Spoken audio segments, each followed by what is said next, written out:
সুপ্রিয় শিক্ষার্থী, Partha study B channel পক্ষ থেকে সবাইকে জানাই আন্তরিক শুভেচ্ছা।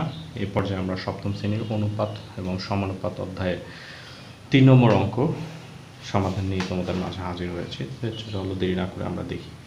প্রথমে প্রশ্নে আমাদের বলা আছে রকি ও রিতার বয়সের অনুপাত। আমাদের বলা আছে যে 5:7 এবং রকির বর্তমান বয়স 10 বছর হলে 4 বছর আগে রিতার বয়স কত ছিল। তাহলে আমরা প্রথমে কী করবো, সমাধান করার সময় যে এখানে লিখে নেব যে দেওয়া আছে রকি ও রিতার বয়স অনুপাত 5:7। রকির বর্তমান বয়সটা আমাদের দেওয়া আছে কত বছর, 10 বছর এখানে দেওয়া আছে, আমরা দেখতে পাচ্ছি 10 বছর লিখে নিলাম। রিতার বর্তমান বয়স কত, তাহলে আগে আমার যে রিতার বর্তমান বয়স বের করতে হলে রকির বয়সটা আগে লিখে নেব।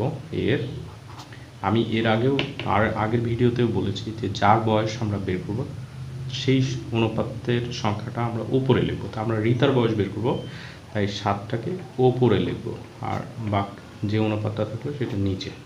এখন কাটাকাটি করো, 5 দুগুণ 10, তাহলে কত, রিতার বর্তমান বয়স হচ্ছে 14 বছর।